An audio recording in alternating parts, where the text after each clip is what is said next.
More of you, O Christ, less of me. More of you, O Christ, less of me. More of you, O Christ, less of me. May the words of my mouth and the meditations of all our hearts draw us closer to you, O God, our rock and our Redeemer.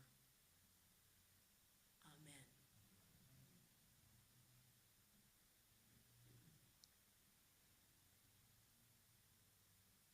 Raised in Texas, I have to say that there were a lot of rules for being at the table with folks.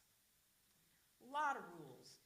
We don't do as many rules anymore as we used to around the table. But when I was a kid, everyone sat together. No one started till everyone was in place. The napkin went in the lap. In some people's houses, you had to put your fork down and take an entire moment between every bite. I'd probably weigh less if I had grown up in that house. And all of these rules around hospitality were meant to provide a sort of order. And they came out of more ordered places where, it was even more ordered than that. Like in Jesus' time where people were seated on a very strict system of prominence.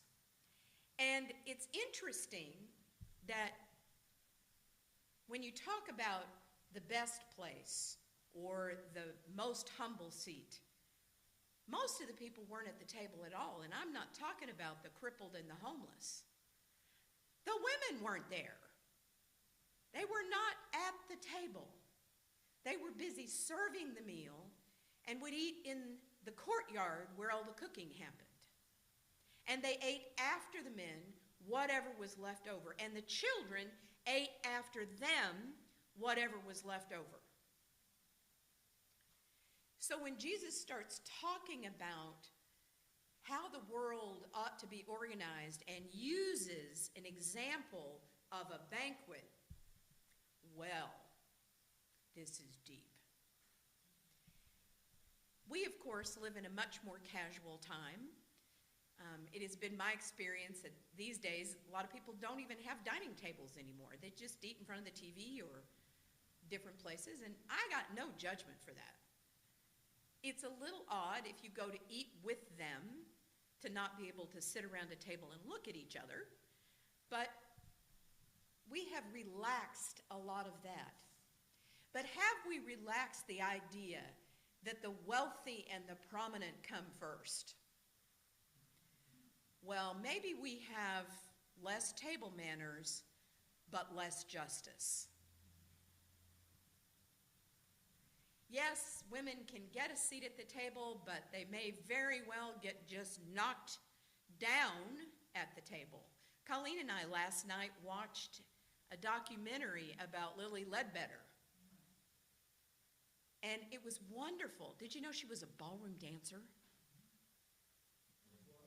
A ballroom dancer, amongst other things. And so when they signed the Lily Ledbetter Act and this woman from Alabama got to dance with Barack Obama, she brought it. Perfect, perfect, perfect. And with this incredibly handsome, and she said, and he was a good dancer too. But how many years, 20 years she spent in the Goodyear tire plant, where she finally became a supervisor, but they paid her half of what they paid young men she'd trained. And she initially won in the courts, lost an appeal, and then lost in the Supreme Court.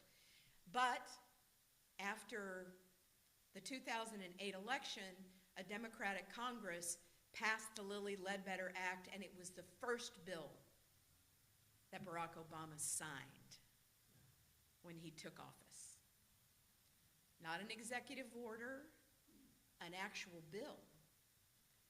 that said that equal pay for equal work, which had always been the law of the land, would now be enforced.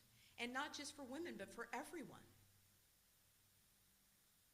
If you're being discriminated against because of your sexual identity or your gender identity or sexual orientation or based on race, you also have the right to make the same money as someone doing the same work.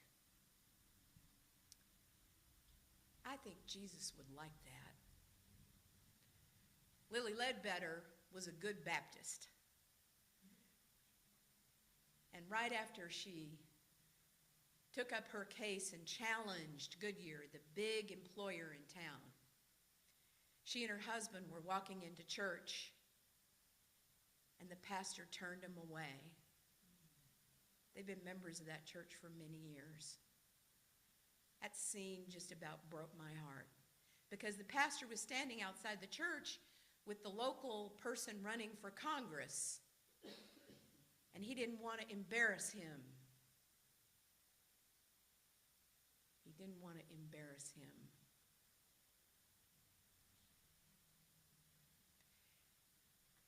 It's easy to say that that's the world we want. And indeed, I think in the song, Bless the Beasts and Children, that's what children see. Children want everybody to be at the table. And they want it to be messy. They want it to be kind of okay. They don't want people to sit in the corner. And how many of the children that you have experienced in your life, if they see someone who's left out? Now, I'm talking about children, not junior high school, okay? I am not talking about adolescents. I'm not sure about your tween girls, but I'm talking about children under the age of, say, 10. They want everybody to be happy and safe, and they want to play with just about anybody unless they've been hurt, and then they need to be drawn out. But even then, what they really want is the world that Jesus is talking about. And how do we get that? We get that through service. It's not just taking kind of the worst seat. It's through being of service, being humble and willing to serve. And as I said in the community conversation, the absolutely miraculous, crazy, wonderful thing about that is that when we serve, it has a tendency to come back to us as blessing after blessing after blessing. We may have done this much for the people we serve, but what it does for us is unbelievable. For one thing, it means that there are now people who not only think well of you, but will get your back, who will show up when you're in need. And that's how this is supposed to work.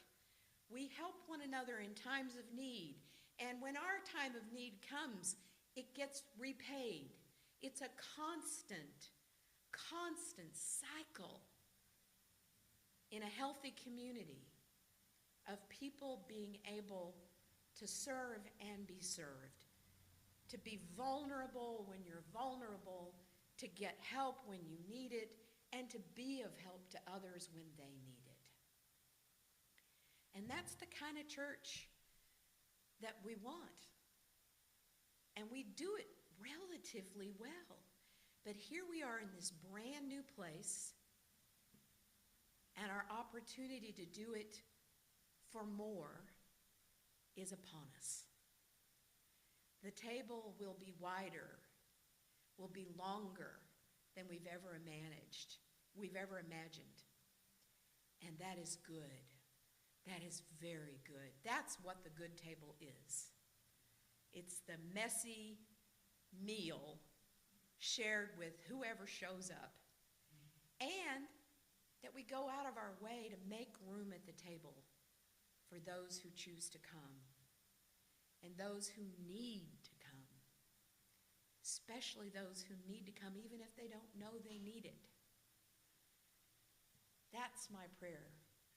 So as we celebrate communion this day, it's a wide open table. It's an ever-expanding table. It's a table where we are all invited and welcome, no matter who we are or where we are on life's journey. This table, these tables, this place is for us and for all those who need this place. May it be so.